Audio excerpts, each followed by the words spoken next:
Bismillahirrahmanirrahim. Assalamualaikum warahmatullahi wabarakatuh. Alhamdulillahi rabbil alamin wal aqibatu lil muttaqin wala udwana illa 'alal zalimin kal mubtadi'ati wal musyrikin.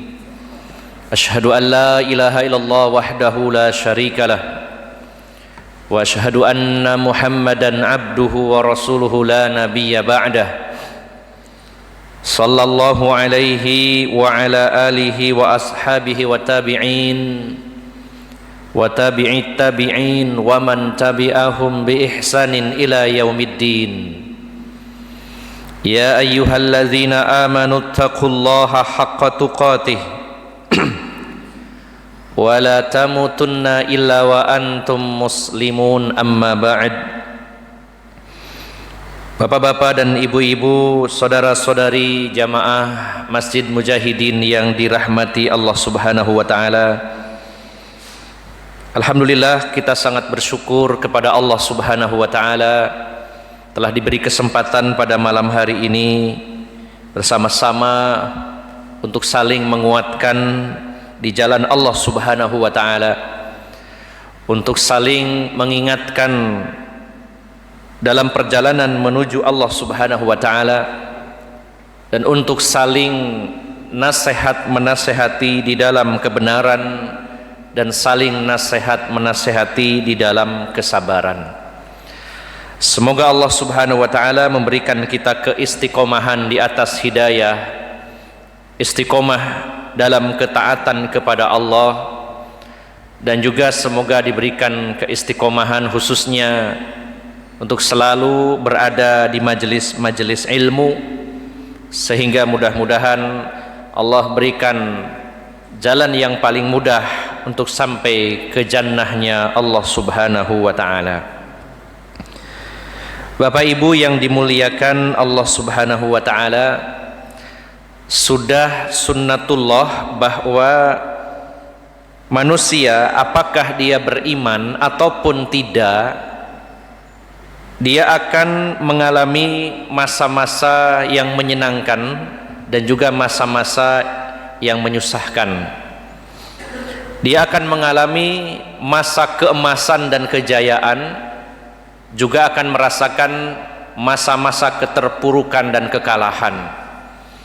Akan mengalami masa di mana banyak tawa dan riang gembira, tapi juga akan merasakan masa-masa di mana banyak tangisan. Maka ini berlaku di antara manusia, baik yang mukmin maupun yang kafir. Allah akan pergilirkan kemenangan dan kekalahan kepada manusia, sebagaimana Allah firmankan di dalam surat Ali Imran ayat 140. Allah berfirman, iyamsaskum qarhun faqad massal qauma qarhun misluh wa tilkal ayyamu nudawiluha bainan nas wa liya'lamallahu alladhina amanu wa yattakhidha minkum syuhada. Allah berfirman, jika kalian mendapatkan luka, mendapatkan sakit, kekalahan, maka mereka musuh-musuh kalian juga merasakan hal serupa seperti kalian. Jika kalian pernah kalah, maka musuh juga pernah kalah. Ayat ini berkaitan dengan peristiwa perang Uhud, di mana Rasulullah Muhammad SAW dan kaum muslimin bersedih hati dengan kekalahan di perang Uhud. Maka Allah mengingatkan, jika kalian pada peristiwa perang Uhud mengalami luka, mengalami kekalahan, maka sesungguhnya mereka orang-orang kafir pernah mengalami hal serupa pada peristiwa perang Badar. Wa tilkal ayyamu nudawiluha bainan nas, itulah hari-hari di mana kami pergilirkan di antara manusia antara kemenangan dan kekalahan. Maka apa tujuan Allah Subhanahu wa taala khususnya menimpakan kekalahan kepada kaum muslimin? Tentu mengandung hikmah dan tujuan yang agung, Mengapa Allah tidak selalu memberi kemenangan terus kepada kaum muslimin? Mengapa tidak Allah berikan masa kejayaan yang terus menerus, tapi Allah selingi dengan masa keterpurukan dan masa kekalahan? Maka ada tujuan dan hikmah yang luar biasa di dalamnya. Allah menyatakan waliya'lamallahu alladzina amanu, agar Allah memberitahukan kepada kita atau Allah mengetahui siapa di antara kalian itu orang-orang yang beriman, wa yattakhidha minkum syuhada, dan mengambil sebagian dari kalian sebagai syuhada. Di Bapak Ibu jamaah sekalian, kaum muslimin pernah mengalami masa kejayaan bahkan sampai 7 abad lamanya, di mana 2/3 dunia dalam kekuasaan kaum muslimin, di mana ketika musuh-musuh Islam mendengar kedatangan pasukan Islam, padahal kurang 1 bulan mereka sampai, baru mendengar keberangkatan dan kemungkinan sampainya itu 1 bulan berikutnya, maka orang-orang kafir sudah sangat ketakutan. Bagaimana ketika kapal-kapal kaum muslimin melintasi negeri-negeri kafir? Mereka tidak berani membunyikan lonceng di gereja-gereja mereka. Mereka tidak berani menampakkan simbol-simbol agama mereka saking takutnya. Bagaimana pula kemakmuran merata di tengah-tengah kaum muslimin? Sebagai contoh di masa Khalifah Umar bin Abdul Aziz, ketika beliau melakukan inspeksi ke Baitul Mal, di mana beliau memiliki target agar saldonya 0, tapi beliau mendapati harta bertumpuk-tumpuk di Baitul Mal dan beliau marah kepada para pegawainya. Maka para pegawainya mengatakan, wahai Khalifah, kami sudah berusaha berkeliling negeri untuk membagikan harta ini, namun rakyat Anda begitu makmur sehingga mereka tidak butuh sedekah ini. Pernah Islam mengalami masa di mana saking makmurnya keadilan merata sampai orang sudah tidak menerima sedekah lagi. Bisa kita bandingkan dalam kondisi sekarang, banyak orang berkeliling ke kampung-kampung, ke perumahan-perumahan bukan dalam rangka membagikan sedekah, tapi dalam rangka menggalang sedekah. Ini yang kami maksudkan dipergilirkan. Ada masa di mana kemakmuran merata, ada masa di mana kesusahan juga merata. Bagaimana ketika seorang budak muslimah yang dibuli, dilecehkan, dibuka auratnya oleh beberapa orang Romawi, maka Khalifah Al-Mu'tasim Billah, Khalifah ke-8 dari Bani Abbasiyah, mengirimkan puluhan ribu pasukan, sampai para ahli sejarah mencatat sebagaimana tercantum dalam kitab Al-Kamil Fit Tarikh karya Ibnu Al-Athir, bahwa pasukan kaum muslimin pada masa itu berangkat dari Baghdad, Irak, sampai ke wilayah Turki, yaitu tepatnya wilayah Amoria. Pasukan Islam yang terdepan sudah sampai di Amoria dan pasukan yang paling belakang masih berada di gerbang istana Baghdad waktu itu, saking banyaknya.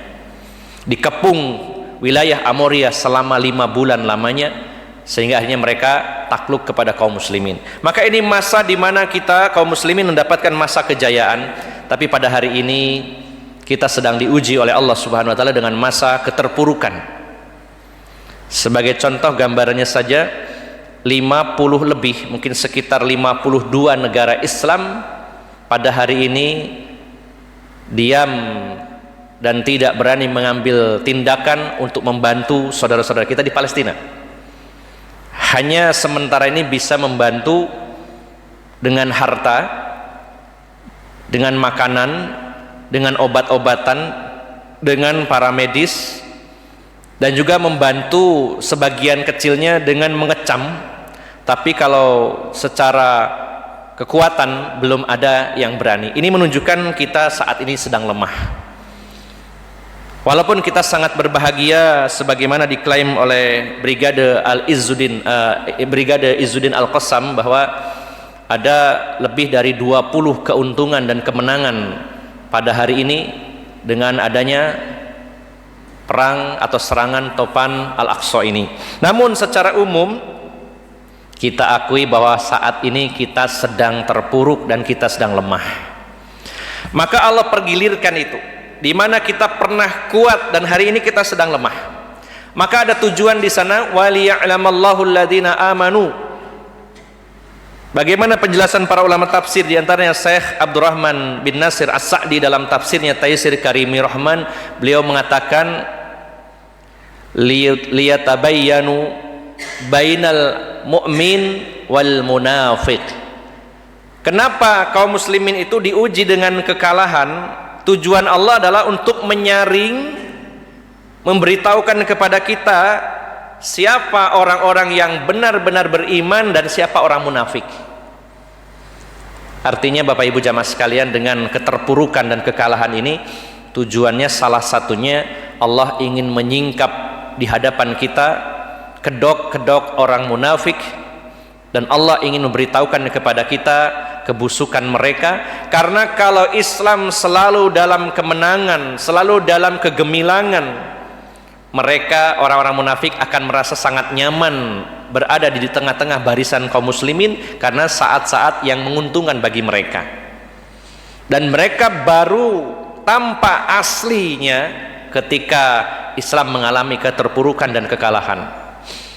Maka Bapak Ibu jamaah sekalian yang dimuliakan Allah Subhanahu wa taala, pada malam hari ini secara singkat kita akan membahas tentang sifat-sifat orang munafik, khususnya kaitannya dengan jihad fisabilillah. Bapak Ibu yang dimuliakan Allah Subhanahu wa taala, kajian ini ditujukan kepada diri kita masing-masing agar introspeksi diri.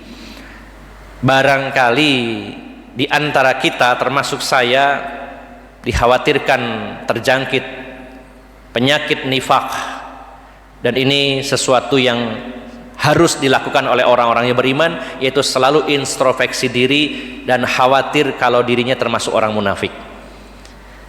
Jadi bukan saya maksudkan tema ini untuk tunjuk hidung kepada orang lain, wah ini orang munafik, wah orang munafik. Mari kita lebih fokus dulu dengan memulai introspeksi kepada diri kita sendiri. Jadi judulnya sudah kelihatan, sifat munafik dalam bab jihad.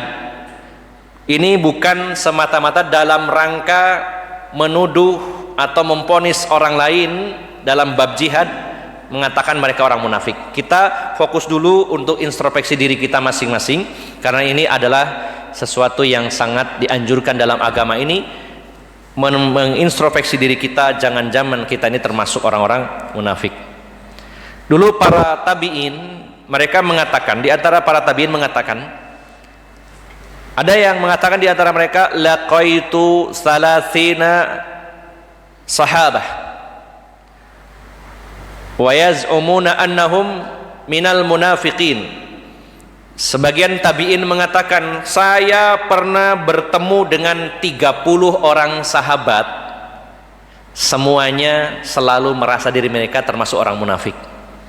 Jadi para sahabat yang kita yakini mereka adalah generasi terbaik umat ini, dan yang kita yakini bahwa para sahabat adalah manusia pilihan, mereka senantiasa merasa khawatir kalau diri mereka termasuk orang munafik.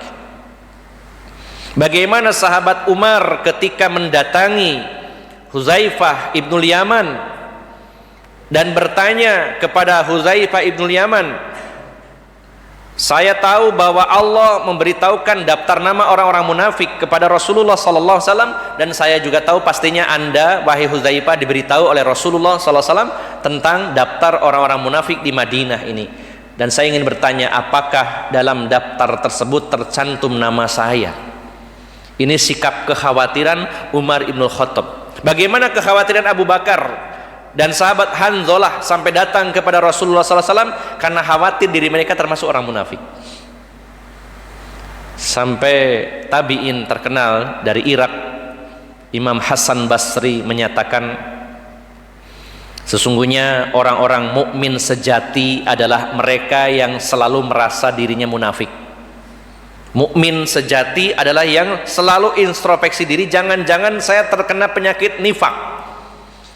Tapi justru orang munafik selalu merasa dirinya sudah beriman.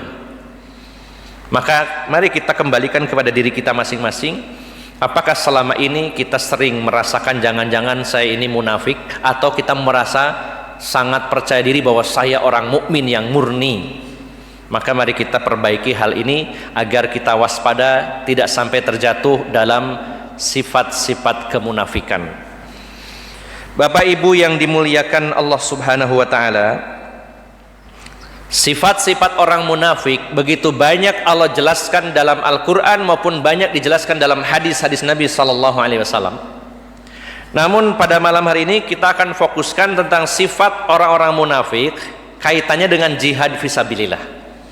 Kalau dijelaskan secara umum luas, begitu banyak karakter orang-orang munafik. Namun pada intinya Bapak Ibu jamaah sekalian, karakter utama dari orang-orang munafik adalah sebagaimana yang dijelaskan dalam hadis Nabi. Dia suka berbohong, dia suka mengingkari janji, dia tidak bisa dipercaya.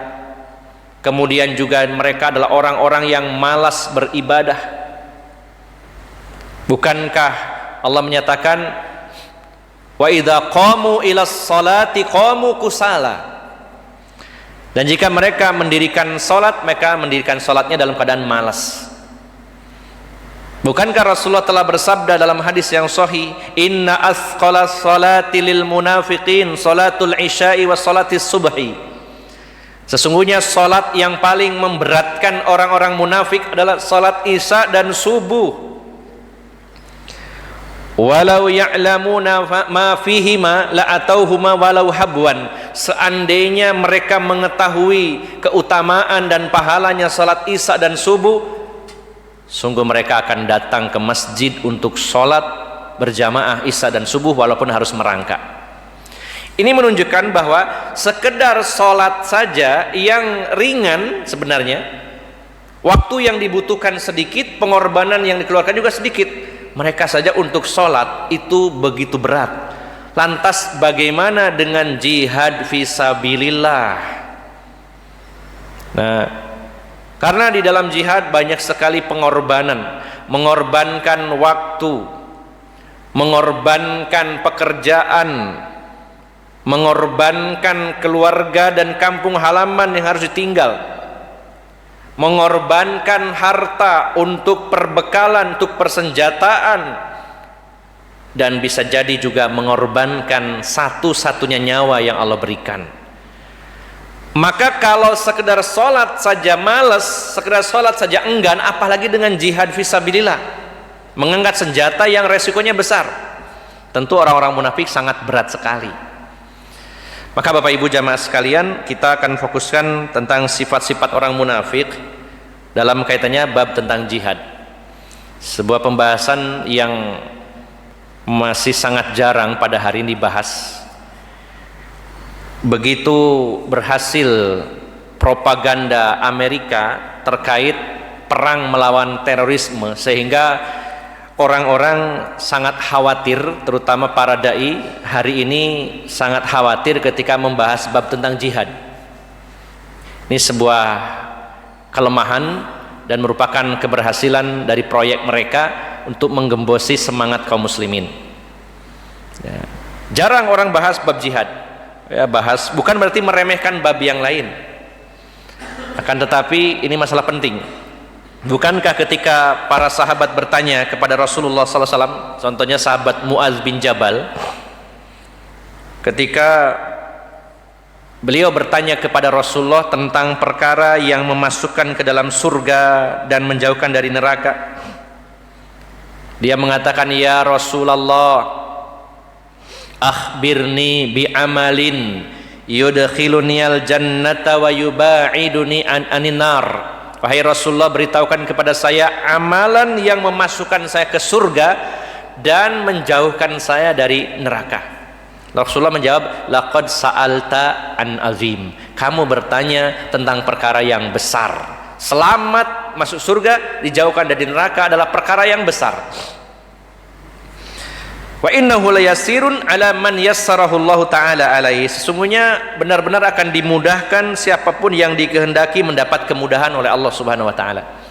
Lalu Rasulullah menjelaskan amalan itu adalah rukun Islam yang 5, syahadat, salat, zakat, puasa, haji. Kemudian ditambahkan dengan amalan-amalan sunnah, yaitu disebut oleh Rasulullah tentang pintu-pintu kebaikan. Setelah menyebutkan rukun Islam yang 5, lalu Rasulullah menyebutkan tentang pintu-pintu kebaikan. Di antaranya beliau menyatakan as-saumu junnatun, puasa sunnah. Ini yang dimaksud puasa sunnah, karena kalau puasa wajib sudah tercantum dalam rukun Islam. Puasa itu adalah perisai. Was-sadaqatu tudfi'ul khati'ata kama yudfi'ul ma'un nar. Dan sedekah itu menghilangkan keburukan sebagaimana air yang memadamkan api. Dan juga tentang qiyamul lail. Lalu setelah itu Rasulullah menyatakan, ala ukhbiruka bi ra'sil amri wa amudihi wa dirwati sanami. Maukah aku beritahukan kepadamu tentang induk segala urusan, tiangnya dan puncak tertingginya? Maka Mu'adz bin Jabal menjawab, bala ya Rasulullah. Maka Rasulullah menegaskan, ra'sul amri al-Islam. Induk atau kepala dari segala urusan adalah Islam. Wa amuduhus shalah, dan tiangnya Islam adalah salat. Wa dirwatus sanamihi al jihad, dan puncak tertingginya Islam adalah jihad fisabilillah. Maka Bapak Ibu jamaah sekalian yang dimuliakan Allah Subhanahu wa taala, bila sekarang banyak orang yang takut bahas-bahas jihad karena alasan nanti dikira dituduh teroris, maka berarti kita termakan dengan propaganda tersebut. Karena jihad fisabilillah adalah amalan mulia yang tidak identik dengan tindakan teror yang membabi buta. Tidak sama antara jihad fisabilillah dengan terorisme tentunya. Sehingga kita tidak perlu khawatir kalau bahas jihad lalu dikatakan teroris. Karena ini adalah amalan mulia, bahkan puncak tertingginya Islam. Nah, Bapak Ibu jamaah sekalian, dalam menyikapi masalah jihad ini sangat penting disampaikan, karena mungkin ada sebagian orang berpikir, sekarang kan sedang aman, nggak usah bahas-bahas jihad. Siapa yang menjamin kita selalu dalam keadaan aman? Kita memang selalu berupaya, berusaha supaya situasi khususnya negara kita selalu dalam kondisi kondusif. Tentu sangat kita upayakan. Seorang muslim bukan orang yang mencari gara-gara. Keamanan adalah anugerah dari Allah yang sangat besar, bahkan melebihi anugerah berupa harta.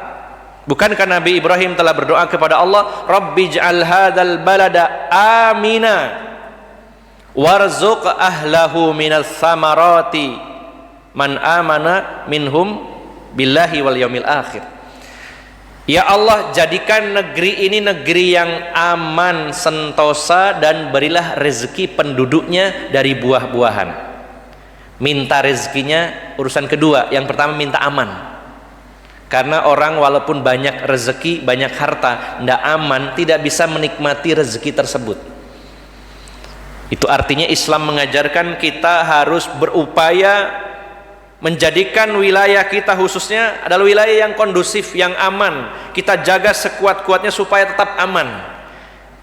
Kaum muslimin bukan orang-orang yang bikin keonaran, bikin gara-gara sehingga tidak aman dan kacau. Tapi bisa jadi itu hanya harapan, tapi faktanya sangat mungkin keadaan bisa saja berubah menjadi tidak aman, dan di sana pintu-pintu jihad terbuka bagi kaum muslimin. Maka kalau kita merasa aman-aman saja, bukan berarti kita harus lengah dan lalai, ya. Bukankah peristiwa-peristiwa di negeri ini menjadi pelajaran bagi kita? Bagaimana peristiwa perang Ambon yang tadinya damai, tenang, bahkan kaum muslimin dibantai pada hari raya sedang Idul Fitri. Siapa menyangka kalau dalam hari yang berbahagia tersebut mereka dibantai, dihabisi. Ya. Siapa yang sangka ketika melakukan aksi damai solidaritas Palestina di Bitung tiba-tiba ada yang dibunuh, ya, meninggal dunia, sebagainya luka. Siapa yang nyangka? Maka Bapak Ibu jamaah sekalian, membahas bab tentang jihad, apakah dalam kondisi aman, apalagi terlebih dalam kondisi banyak peperangan, yang juga kita akan menuju akhir zaman di mana sangat banyak sekali perang, tentu kita harus selalu mempersiapkan diri. Maka ada karakter-karakter munafik dalam kaitannya dengan masalah jihad, yang semoga Allah lindungi kita dari karakter-karakter tersebut, dan upaya yang kita lakukan mengawalinya dengan cara mengilmuinya. Kita pelajari dalam Al-Quran, dalam hadis-hadis Nabi, apa saja karakter-karakter orang munafik dalam bab jihad, supaya kita tidak terjatuh ke dalamnya. Bapak Ibu yang dimuliakan Allah Subhanahu wa Ta'ala, saya bagi dua tentang karakteristik orang-orang munafik tentang jihad ini. Yang pertama yang berkaitan dengan pribadi orang-orang munafik, yang kedua sikapnya kepada orang lain dalam bab jihad. Jadi gambarannya adalah saya bagi dua. Yang pertama karakter orang-orang munafik, diri mereka kaitannya dengan jihad. Yang kedua sikap mereka kepada kaum muslimin dalam bab jihad. Jadi lebih mengarah kepada mempengaruhi kaum muslimin dalam masalah jihad, ya, menjadi seorang influencer lah istilahnya dalam bab jihad terhadap kaum mukminin yang lainnya. Kita bagi dua. Yang pertama sifat-sifat munafik yang kaitannya dengan pelakunya, yang menempel dalam dirinya. Di antaranya ini pernah juga dibahas di sini mungkin beberapa tahun yang lalu, kita mengingat kembali. Di antaranya yang tercantum dalam surat At-Taubah, mulai ayat yang ke-41 sampai ayat 50. Sebenarnya masih banyak di dalam surat At-Taubah pembahasan tentang orang-orang munafik, karena surat At-Taubah yang merupakan sambungan dari surat Al-Anfal banyak membahas tentang perang. Kenapa banyak sekali Allah mencantumkan ciri-ciri orang munafik dalam bab-bab perang? Sekali lagi, perang itu sesuatu yang berat, maka di situ akan kelihatan jelas siapa yang mukmin, siapa yang munafik. Perang adalah perkara yang tidak disukai, ya, sehingga di situ akan teruji, tersaring. Nah, kalau situasi aman-aman saja, Pak, sulit membedakan mana yang mukmin, mana yang munafik. Tapi kalau sudah bahas-bahas perang, perjuangan, nah baru kelihatan. Makanya kenapa Allah banyak cantumkan dalam surat Al-Anfal dan surat At-Taubah ayat tentang perang, termasuk juga dalam surat Al-Fatah, termasuk juga dalam surat Al-Ahzab. Kita ingat Al-Ahzab berarti perang Ahzab, Al-Fatah kemenangan, At-Taubah yaitu peristiwa taubatnya Ka'ab bin Malik dalam peristiwa perang Tabuk. Maka di mana Allah Subhanahu wa taala menjelaskan ayat-ayat tentang jihad, tentang perang, di sana Allah cantumkan juga sifat-sifat orang munafik. Sudah satu paket kalau bahas masalah perang, orang munafik kelihatan. Hanya ini pelajaran bagi kita, mudah-mudahan kita bisa introspeksi diri, semoga tidak termasuk orang-orang munafik. Di surat At-Taubah surat 9 mulai ayat yang ke-41 Allah berfirman, infiru khifafan wasiqalan wajahidu bi amwalikum wa anfusikum fisabilillah zalikum khairul lakum in kuntum ta'lamun. Berangkatlah kalian dalam keadaan ringan dan berat, dan berjihadlah kalian dengan harta kalian dan jiwa kalian di jalan Allah. Yang demikian itu lebih baik buat kalian jika kalian mengetahui. Dalam tafsirnya dijelaskan bahwa berangkatlah saat kalian itu, sampai para ulama ada yang menjelaskan saat kalian punya badan langsing itu dalam keadaan ringan, berangkatlah, dan saat punya badan yang gemuk berat, berangkat juga. Tidak boleh beralasan, oh sekarang saya lagi gemuk, ini berat badan saya nggak bisa berangkat, nanti aja nunggu beberapa waktu supaya saya ramping dulu.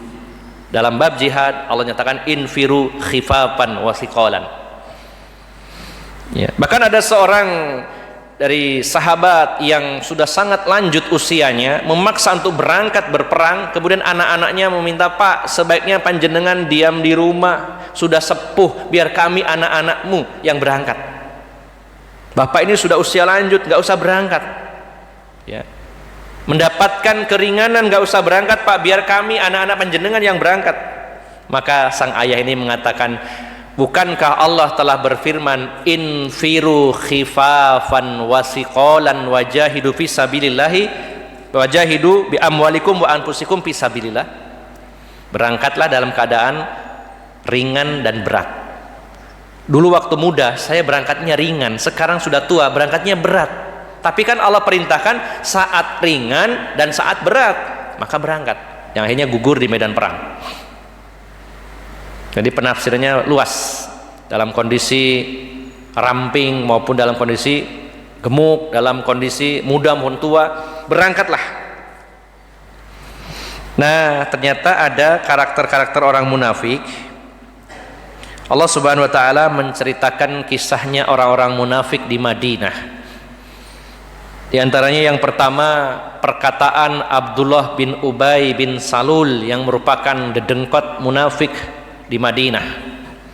Dia mengatakan, "Lau kana aradan qariban wa safaran qasidan lattaba'uka, walakin ba'udat 'alaihimus syuqqah.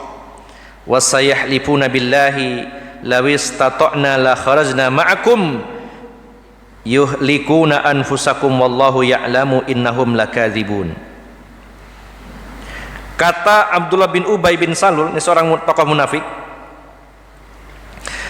dia mengatakan, seandainya yang engkau serukan itu wahai Muhammad, kamu ngajak-ngajak orang untuk berangkat berperang, kalau saja ada keuntungan yang besar dan perjalanannya ringan, sungguh aku akan ikut bersamamu. Tetapi karena tempat yang dituju itu sangat jauh, ya, dan ini sangat memberatkan, maka mereka bersumpah dengan nama Allah mengatakan, saya nggak bisa berangkat, saya nggak bisa berangkat dengan engkau wahai Muhammad. Ya. Maka salah satu karakter orang-orang munafik adalah memiliki sifat oportunis, cari untungnya saja. Mereka akan perhitungan, kalau perang ini ringan, nanti ghanimahnya kira-kira banyak, wah ini saya harus ikut. Tapi kalau ini kayaknya berat sekali, ini terlalu jauh, resikonya besar, keuntungannya belum jelas, maka mundur. Jadi jihad fisabilillah, dia masih sempat hitung-hitungan materi, berapa keuntungannya, dikalkulasi. Kalau jauh pengeluarannya berapa, nanti tidak baliknya berapa. Kan jihad itu butuh bekal untuk logistik, untuk senjata, untuk keberangkatan, kepulangan. Nah dihitung-hitung kayaknya kok minus, nggak jadi berangkat. Ya, perhitungan sekali. Ini ciri orang munafik. Jadi ciri yang pertama kaitannya dengan bab jihad, mereka akan mencari keuntungan yang mudah bagi mereka, dan mereka akan meminta izin untuk tidak berangkat karena secara hitungan tidak menguntungkan. Mereka tidak pernah berpikir keuntungan di akhirat, tapi mereka berpikir keuntungan di dunia. Ini karakter yang pertama. Kemudian yang kedua, karakter orang-orang munafik dalam bab jihad adalah mereka orang-orang yang tidak punya persiapan sama sekali, tidak pernah melakukan i'dad, yaitu persiapan. Di ayat yang ke-46 Allah berfirman, walau aradul khuruja la'addu lahu 'uddatan walakin karihallahum bi'athahum fasabbatahum wa qila qudu ma'al qaidin. Ya. Seandainya mereka itu memang niat mau berangkat berperang, kalau memang niat harusnya mereka punya persiapan. Karena mereka tidak punya persiapan, maka Allah tidak menyukai keberangkatan mereka. Kata Allah, kalau kalian itu nggak pernah siap, mending nggak usah berangkat, ya. Dan duduklah bersama orang-orang yang duduk, nggak usah berangkat. Orang-orang yang tidak siap kalau memaksakan diri berangkat, maka bukannya menolong saudaranya menjadi beban bagi saudaranya. Nah, ini tamparan keras bagi kita semuanya. Para ulama sudah menjelaskan secara tegas bahwa perang di jalan Allah mungkin bisa terjadi atau tidak. Artinya dalam bab jihad fisabilillah bisa jadi kita melakukannya atau tidak, ada kesempatan atau tidak. Tapi bab i'dad, sepanjang kita masih hidup kita punya kewajiban untuk melakukannya, menyiapkan diri. Sampai Imam Asy-Syafi'i rahimahullah, beliau melatih kemahiran memanahnya dengan cara berburu, karena di zaman beliau tidak ada peperangan, dan beliau selalu mempersiapkan diri dengan cara sering berburu, ya. Kemudian Imam Malik, beliau melatih diri beliau untuk memanah di usia yang ke-80. Kalau sekarang ono wong umure wis 80 saya olahraga ya. Nah, kita jangan mencelanya. Bisa jadi dia dalam rangka i'dad. Ya, justru kita harus malu. Wong iki wis umur 80, wis mambu lemah kok seneng olahraga. Nah, apa salahnya? Nah, maka karakteristik orang-orang munafik tidak pernah mempersiapkan diri, padahal kalau masalah perangnya mungkin mengalami atau tidak, tapi masalah i'dad ini adalah kewajiban. Ya. Allah sudah menegaskan dalam surat Al-Anfal ayat 60, wa a'iddu lahum mastata'tum min quwwah. Kalimatnya berupa perintah, wa a'iddu, dan lakukanlah i'dad. Dan persiapkanlah diri kalian dengan segala kemampuan dan kekuatan yang kalian miliki. Ini perintahnya berlaku sepanjang hidup kita, mempersiapkan diri. Maka karakteristik orang munafik yang kedua, mereka gak pernah melakukan persiapan sama sekali. Ada yang mengatakan wis opo jare meneh wis. Nah, ini kesalahan Pak, kalimat opo jare meneh. Ya. Lebih baik siap walaupun tidak digunakan daripada tidak siap saat dibutuhkan. Coba Pak. Lebih baik siap, wah tiwas, nggak ada kata tiwas. Ya. Lebih baik siap walaupun ternyata sampai meninggal kita nggak pernah perang, daripada saat dibutuhkan berperang kita tidak siap. Nah, dan ini meliputi dua hal. Yang pertama, i'dadul imani, persiapan iman. Dan ini lebih utama. Yang kedua, i'dadul madi, persiapan fisik. Yang pertama lebih dominan karena sekuat apapun fisiknya, sebagus apapun senjatanya, kalau imannya lemah, tidak memiliki subatul qalbi, keteguhan hati, maka akan mudah dikalahkan. Ya. Sebagai contoh saja, pasukan Zionis itu mengklaim bahwa senjata mereka tercanggih di dunia. Tank Markava adalah tank yang termahal di dunia dan tercanggih, harganya per unit sekitar 78,5 M. Satu unit 78,5 M. Ya. Jadi masuk ke Gaza ndekem nang jerone tank nggak metu-metu, ya. Sampai ditaruhin granat di tanknya nggak tahu, ya, karena nggak berani. Karena apa? Mereka tidak punya ruh berjuang, tidak punya keberanian, tidak punya subatul qalbi, keteguhan hati. Maka secanggih apapun senjata, bahkan semahir apapun skill perangnya, sehebat apapun strateginya, kalau persiapan imannya nggak ada, kalah pasti. Maka persiapan iman yang paling pokok baru disusul dengan kesiapan secara fisik. Maka karakteristik orang munafik, mereka tidak pernah siap. Yang kedua ya. Yang ketiga, di ayat yang ke-49 ini yang dikatakan oleh Jad bin Qais, jadi kaki tangannya Abdullah bin Ubay bin Salul, atau termasuk juga tokoh kedua orang munafik di Madinah, yaitu Jad bin Qais. Allah berfirman, wa minhum man yaqulu zanli wala taftinni ala fil fitnati saqatu. Dan di antara mereka ada yang berkata kepadamu, wahai Muhammad, izinkanlah saya untuk tidak ikut berperang karena saya takut terfitnah. Ketahuilah sesungguhnya dia sudah terjatuh dalam fitnah. Jad bin Qais datang kepada Rasulullah dalam peristiwa perang Tabuk. Dia mengatakan, ya Rasulullah, bukankah Anda tahu bahwa saya ini di kampung saya terkenal sebagai tokoh dan lelaki yang sangat mudah tergoda oleh wanita. Ya, kalau bahasa kita ini, saya ini termasuk orang yang tegangan tinggi Rasulullah. Ya, tegangannya tinggi.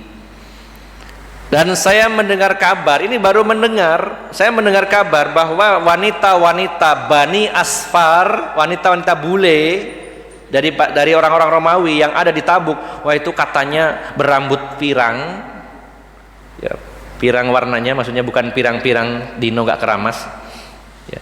Mereka itu wanita-wanita bule, cantik-cantik, mulus-mulus, kemudian rambutnya pirang. Nah, saya khawatir kalau saya ikut perang nanti saya terfitnah.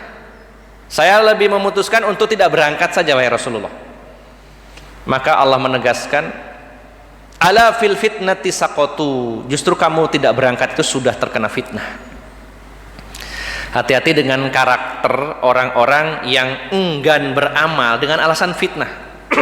Dikit-dikit fitnah, dikit-dikit fitnah, akhirnya tidak beramal. Sudah nyata-nyata Rasulullah menyatakan dalam hadis Bukhari, as-sa'iyu 'alal armalati kal mujahidi fi sabilillah. Orang-orang yang menolong janda-janda miskin seperti para mujahid di jalan Allah. Amal ini banyak yang tidak ambil bagian dengan alasan nanti kalau saya nolong janda takut terfitnah. Ya, ini contoh saja, Pak. Justru dengan membiarkan mereka dalam kesusahan, janda-janda miskin, maka kita sudah terfitnah. Ya. Hati-hati dengan orang yang sedikit-sedikit alasannya fitnah, sehingga dia berhenti untuk tidak beramal. Mau beramal apa? Nggak usah lah, nanti takut fitnah. Wah, ini teman-teman kita di sana lagi dizolimi, kasihan, ini butuh pertolongan, ayo berangkat. Lah enggak, nanti saya takut menceburkan diri dalam fitnah di sana. Nanti kalau saya dituduh khawarij gimana? Nanti kalau banyak alasan, dengan intinya adalah dia enggan berjuang, beramal dengan alasan takut terfitnah. Sesungguhnya dengan tidak berangkat, tidak berjuang, dia sudah terkena fitnah. Kalau Jad bin Qais ini berangkat ke Tabuk waktu itu, belum tentu tergoda oleh wanita, itu hanya akal-akalan saja, hanya alasan. Sehingga dengan ketidakberangkatan dia sudah terfitnah. Kemudian Bapak Ibu jamaah sekalian yang dimuliakan Allah Subhanahu wa taala, ini sifat munafik yang kaitannya dengan pribadinya. Dan sebagai tambahan Bapak Ibu jamaah sekalian, di antara karakter munafik mungkin satu saja di antara tanda-tanda orang munafik yang ini kaitannya dengan orang-orang lain, dengan orang-orang beriman, di antaranya tercantum di dalam surat Al-Ahzab ayat 19.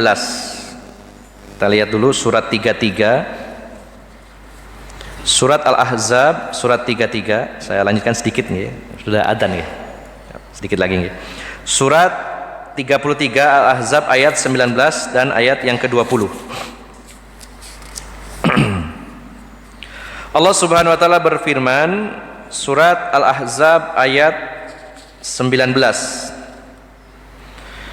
Asyihatan 'alaikum fa idza ja'al khaufu ra'aitahum yanzuruna ilaika taduru a'yunuhum kalladzi yughsha 'alaihi minal maut fa idza dhahabal khaufu salaqukum bi alsinatin hidadin asyihatan 'alal khair ulaika lam yu'minu fa ahbatallahu a'malahum wa kana dzalika 'alallahi yasir. Mereka itu kikir terhadapmu apabila datang ketakutan atau bahaya, kamu lihat mereka memandang kepadamu dengan mata yang terbalik-balik seperti orang yang pingsan akan mati. Dan apabila ketakutan telah hilang, mereka akan mencaci kamu dengan lidah yang tajam, sedang mereka kikir untuk berbuat kebaikan. Ya. Jadi karakter orang-orang munafik itu, Kalau saat genting, saat menakutkan, mereka itu matanya terbolak-balik ya, saking takutnya, tola-toleh ya. Kalau kondisi genting, tola-toleh cari jalan supaya bisa melarikan diri, supaya tidak terlibat ya. Tapi kalau situasi sudah aman, dia akan banyak mencaci para pejuang di jalan Allah Subhanahu wa taala. Kalau dia sendiri yang mengalami, dia sangat ketakutan, tapi ketika dia berada di luar area yang genting, di area yang aman, dia akan mencibir, mencaci maki para mujahid. Ini adalah ciri karakter orang-orang munafik. Nah, jadi Bapak Ibu jamaah sekalian, cibiran mereka itu diantaranya juga tercantum dalam surat At-Taubah ayat 79, bahwa ketika ada orang bersodakoh saja, kalau sodakohnya banyak, orang-orang munafik akan mencibir, sampai niki riya mas. Kalau sodakohnya sedikit, dia mengatakan Allah gak butuh mas, sak mono. Intinya Bapak Ibu jamaah sekalian, di antara karakter orang-orang munafik yang kaitannya dengan orang lain, kalau tadi dengan dirinya sendiri, dia adalah orang-orang yang mencibir dan menggembosi para pejuang di jalan Allah Subhanahu wa taala. Ya. Kritiknya tajam tanpa dia terlibat di dalamnya. Ya. Mengkritik para mujahid itu dibolehkan,